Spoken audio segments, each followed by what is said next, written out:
Um dia, eu disse: a família é o nosso maior patrimônio. Aí o meu filho disse: não, pai, a família é o nosso único patrimônio. Porque não dá para levar o carro para o céu, não dá para levar os dólares para o céu, não dá para levar as cabeças de gado para o céu, não dá para levar as barras de ouro para o céu, não dá para levar as propriedades para o céu. Agora dá para levar a esposa para o céu, dá para levar o marido para o céu, dá para levar os filhos para o céu, dá para levar a família para o céu. Então, na verdade, gente, no fim de tudo, é a família o nosso maior patrimônio. Por isso, tudo o que você fizer pela sua família ainda é pouco diante daquilo que ela representa e significa. A família deve ser a nossa prioridade máxima depois de Deus. Depois de Deus, a família deve ser a nossa prioridade máxima. Um bilionário conversando com o Cristiano Ronaldo, que é o maior Instagram do mundo, que é o jogador talvez mais bem pago do planeta, é o atleta mais procurado talvez no Google. Ele conversando com um bilionário, esse bilionário disse assim para ele: você pode ser o nome mais conhecido do planeta, você pode ser um dos homens mais ricos do mundo, mas não se esqueça, se você perder sua família, você com todo o dinheiro será o mais pobre. Vai ser o bilionário mais pobre, porque a família é o nosso maior tesouro. Eu costumo dizer o seguinte: se você perder o seu dinheiro, você não perdeu nada. Se você perder sua saúde, você perdeu alguma coisa. Mas se você perder a sua família, você perdeu o seu maior tesouro. Você perdeu o seu maior patrimônio. Deuteronômio capítulo 6 nos ensina muito sobre família, que nós desejamos que esteja na arca, que é Cristo. Eu penso que não é por acaso que os judeus levam tão a sério esse texto bíblico aqui. Mas antes que eu leia esse texto, Deuteronômio capítulo 6, do verso 1 até o verso de número 9, a gente precisa construir aqui um pano de fundo histórico e geográfico para você entender o que eu vou colocar para vocês. Deuteronômio significa a repetição da lei.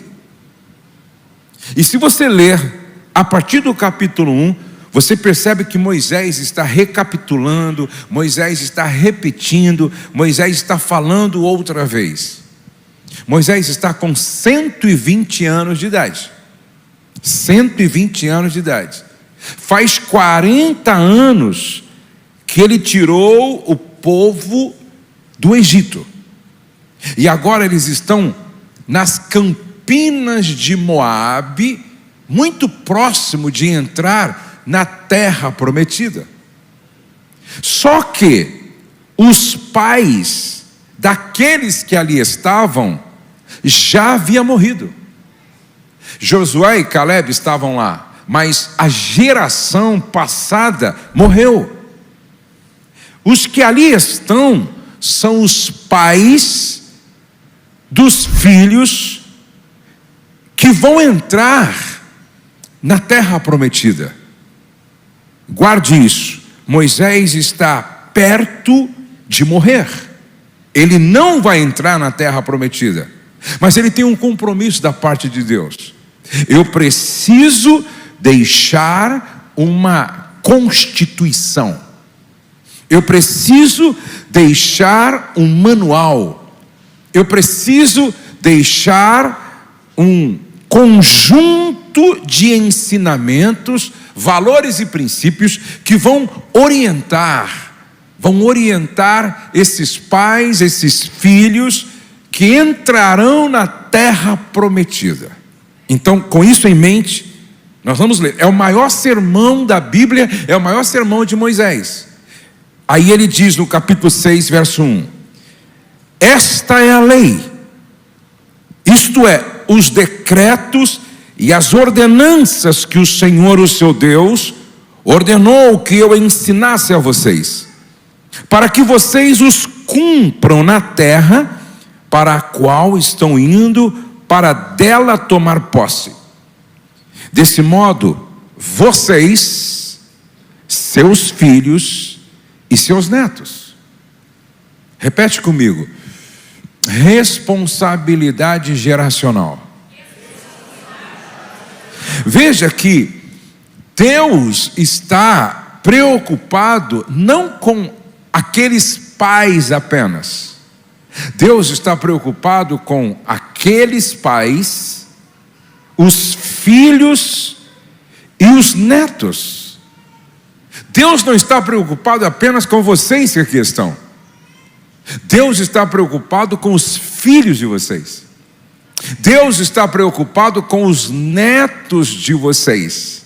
É uma responsabilidade geracional.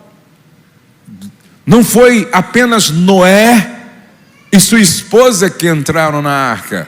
Foi Noé, sua esposa e seus filhos que entraram na arca. A vontade de Deus não é que apenas nós entremos na arca ou na terra prometida, mas que os nossos filhos e os nossos netos, olha só, desse modo vocês, seus filhos e seus netos temerão o Senhor, o seu Deus, e obedecerão a todos os seus decretos e mandamentos. A versão que está aqui é igual a minha, sim ou não? Não? Então eu vou ler aqui então, para ficar tudo igual, ok? Tu e teu filho e o filho de teu filho todos os dias da tua vida, e que teus dias sejam prolongados. Verso 3: ouve, pois, ó Israel, repete comigo: ouve, pois, ó Israel, e atenta em os cumprires. Qual é o grande problema? A gente ouve, nós aprendemos, conhecemos, mas não praticamos. Então preste atenção: ouvir, conhecer e não praticar é pior do que não ouvir e não conhecer. Olha onde está o nosso problema. Quantos de vocês sabem que refrigerante é veneno, e quem toma está cometendo suicídio alimentar? Levante a mão, quem sabe disso? Quem sabe, já ouviu falar disso? Levante a mão, ok. Quem sabe que comer à noite muito carboidrato faz muito mal? Levante a mão assim, por favor, ok. Quantos de vocês sabem que açúcar é um veneno? Inclusive, Alzheimer, por exemplo, tem tudo a ver com diabetes cerebral. Quantos sabem disso, que o açúcar é muito prejudicial? Levante a mão assim, por favor. Ok, agora deixa eu fazer uma pergunta. Quem aqui toma refrigerante? Esse é o problema. Quem come muita pizza à noite? Levante a mão assim. Esse é o problema. Quem ainda gosta muito de açúcar? Levante a mão assim. Então, se você sabe que é suicídio alimentar, por que você toma? Por que você come? Só que esse é o nosso problema, não só na alimentação, esse é o nosso problema nas questões espirituais também. Por isso que está escrito, opa, sumiu. Se você puder deixar um pouquinho o texto aí, vai me ajudar bastante, ok, querido? Obrigado. Não, eu acho que nós estamos lá. Ouve, pois, ó Israel, e atenta em os cumprires. Nós nunca preste atenção nisso, nós nunca fomos tão intensamente provocados, confrontados com a pregação da palavra como hoje. É no culto, os louvores, é na Netflix com filmes maravilhosos, focado no Evangelho. É só você escolher certo. No YouTube, você tem pregadores maravilhosos. Nunca nós tivemos tanto acesso às Escrituras como agora. A gente ouve muito, agora pratica quase nada. Vocês não têm noção. Eu tenho no meu Instagram 1.650.000 pessoas que me seguem. Quando eu abro uma caixinha de perguntas, eu mostro para minha esposa e digo assim: meu Deus, a igreja está doente. As perguntas que me fazem, aí eu devolvo uma pergunta para eles: que evangelho vocês estão seguindo? Que Bíblia vocês estão lendo? Que Bíblia vocês estão lendo? Porque não dá para acreditar no que está acontecendo no seio da família, dentro da própria igreja. Isso é muito sério. Sabe por quê? Ouve, mas não atenta para cumprir. Por que Jesus disse 7 vezes para as igrejas da Ásia Menor: quem tem ouvido para ouvir ouça, quem tem ouvido para ouvir ouça, quem tem ouvido para ouvir ouça, quem tem ouvido para ouvir ouça, quem tem ouvido para ouvir ouça. E aí ele disse lá no Sermão da Montanha, no capítulo 7: todo aquele, pois, que ouve estas minhas palavras e as pratica, compará-lo-ei ao homem prudente que edificou a sua casa sobre a rocha. Caiu a chuva, transbordaram os rios, sopraram os ventos, e aquela casa não caiu, porque ouviu e praticou. Então presta atenção, vamos continuar. Ouve, pois, ó Israel, e atenta em os cumprir, para que bem te suceda. Continuamos, por favor.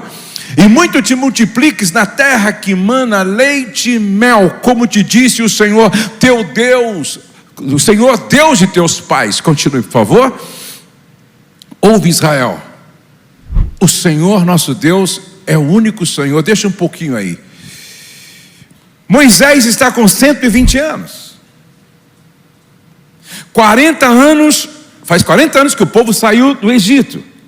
Aquela geração de pais que saiu do Egito já não existe mais. Morreram no deserto, porque não entenderam o porquê Deus os tirou do Egito. Morreram no deserto, e a Bíblia diz: foram destruídos pelo exterminador. 1 Coríntios 10:10, porque murmuraram, não entenderam nada, morreram no deserto. E aí a Joyce Meyer diz uma coisa interessante: a maneira como você se comporta no deserto determina quanto tempo você ficará lá, ou se você vai sair de lá. Isso é muito sério. Então presta atenção, qual é a grande preocupação de Moisés com a família? Vocês, teus filhos e os filhos de teus filhos. Agora, qual era a prioridade, ou quais eram as 3 maiores prioridades de Moisés? Número 1, olha lá. Ouve Israel, o Senhor nosso Deus é o único Senhor. Você sabe qual é hoje o grande problema? O grande problema continua sendo o mesmo daquela época: idolatria. E quando eu falo em idolatria, eu não estou falando naquele santinho que muitas pessoas carregam assim, pendurado da cruz. Não. Eu não estou falando daquela imagem aonde se prostra diante dela. Não, não. Idolatria é tudo aquilo que ocupa o lugar de Deus na sua vida e na minha vida. Hoje nós estamos vivendo o tempo da coisificação do humano e a humanização das coisas. Aquilo que ocupa o teu maior tempo se tornou seu ídolo. Nós temos em Bragança Paulista uma casa chamada Casa de Restauração de Casamentos. É praticamente um hotel que nós construímos, onde nós recebemos semanalmente de 40 a 50 casais. Os casais chegam lá com o casamento destruído e saem de lá com o casamento restaurado. É um trabalho magnífico e hoje é respeitado em todo o Brasil e fora. E eu sempre, no primeiro dia do SOS Casamento Curado, eu peço para todos desligarem o celular, guardar na mala e só pegar no último dia. Mas um dia me chamaram: pastor, tem um casal indo embora. Aí eu fui até o nosso querido irmão e perguntei: você está indo embora por quê? Ele disse: porque aqui eu não posso usar o celular, então não serve para mim. Aquilo que te controla é o seu Deus. Aquilo que tem domínio sobre você é o seu ídolo. Esse é o nosso grande problema.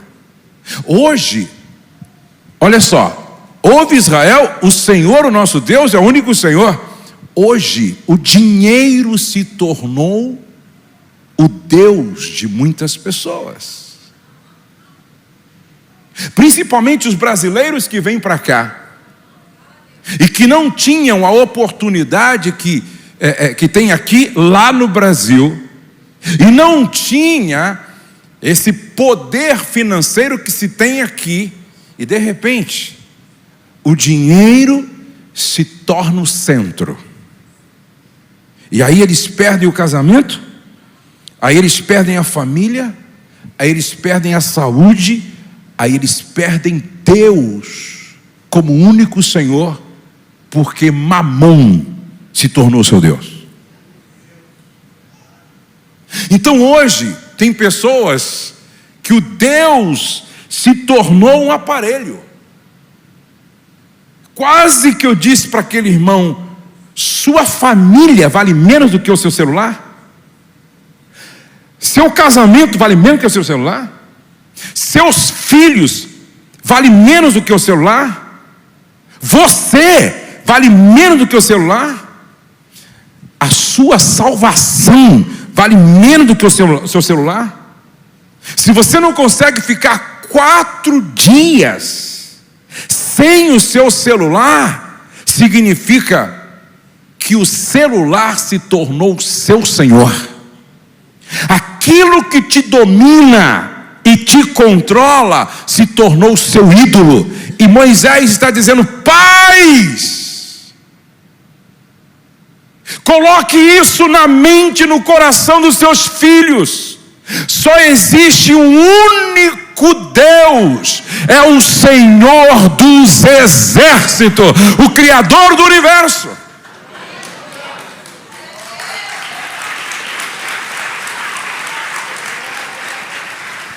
A grande preocupação de Moisés com aqueles que entrariam na terra prometida era exatamente esta. Preste atenção, é por isso que a cultura israelita é milenar. É por isso que Israel, apesar de ser um povo tão pequeno em número, é gigante no poder. Eles não aceitam de forma alguma a possibilidade de um outro Deus na vida deles. Só há um Deus, e este é Jeová. E a reverência deles para com esse Deus era tão absurda que quando o escriba estava transcrevendo as Escrituras, ao chegar no nome de Jeová, ele tomava banho, trocava a pena para escrever só a palavra Jeová. Tamanha é a reverência. Então a primeira prioridade de Moisés: pais, coloque isso no coração e na mente dos filhos. Não há outro Deus, não há outro Senhor, não há outro que mereça a nossa adoração. Só há um Deus, Jeová, o Criador de todas as coisas. Essa é a grande preocupação. Segunda, continuando: amarás, pois, o Senhor teu Deus de todo o teu coração. Ou seja, não há espaço para outro. De toda a tua alma, de toda a tua força. Segunda prioridade de Moisés, passando para aqueles pais, a fim que eles passassem para os filhos e netos: amar a Deus no tempo presente, com toda a força do seu ser. Amar a Deus no tempo presente, com toda a força do seu ser, para não sobrar nada e nenhum espaço para outro. Amar a Deus no tempo presente, com toda a força do seu ser, mente, alma, espírito, corpo. É um amor intenso, um amor inegociável, um amor profundo, um amor comprometido, um amor aonde não se abre um espaço para outro e para ninguém. Amar a Deus sobre todas as coisas, no tempo presente, com todo o seu ser. Terceiro agora, estas palavras que hoje te ordeno estarão no teu coração. Então, continua, por favor. Tu as inculcarás a teus filhos e delas falarás assentado em tua casa. Então, a grande preocupação de Moisés: primeiro, um único Deus. Segundo, amar a Deus no tempo presente com todo o teu ser. Terceiro, passar esta mensagem para as próximas gerações. Pais para filho, pais para filho, pais para filho. Passar esta mensagem para as próximas gerações. Então, essas três prioridades: primeiro, ensine os filhos, ensine a família, só existe um Deus. Segundo, ensine os filhos, ensine a família, que tem que amar a Deus no tempo presente com toda a força do seu ser. E terceiro, diga a eles que não pode parar neles. Isso tem que ir para frente, isso tem que continuar, isso não pode parar.